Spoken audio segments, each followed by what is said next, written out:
Hello everyone, welcome back. If you try to take the iCloud backup and it keeps saying the lost backup could not be completed because of poor network connection over Wi-Fi or cellular data.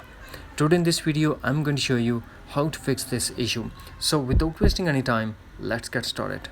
The first thing that we have to do, launch settings. Tap on your profile icon, then tap on iCloud.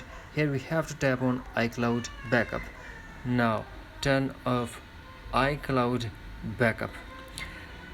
Now force close all the apps that are running in the background and force restart your iPhone by quickly press and release volume up button, quickly press and release volume down button, and press side button until you get Apple logo.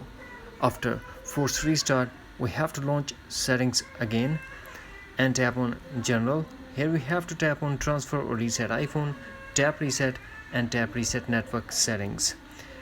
We have to put iPhone passcode and tap again reset network settings to confirm. After that, we have to go back to general and tap on software update and update your iPhone to a latest iOS version if available. iOS, if you're still facing the same issue, then launch settings again, tap on Wi-Fi. Now turn off Wi-Fi and also turn off the Wi-Fi router. After that, we have to wait for 10 to 20 seconds, then turn on back both Wi-Fi and the Wi-Fi router as well. Check one more thing.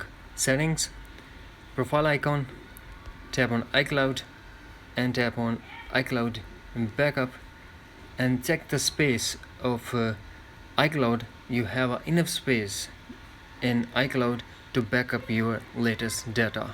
That's it. Hopefully friends, you found this video helpful, so please do like, share and subscribe. Thanks for watching. Take care. Bye bye.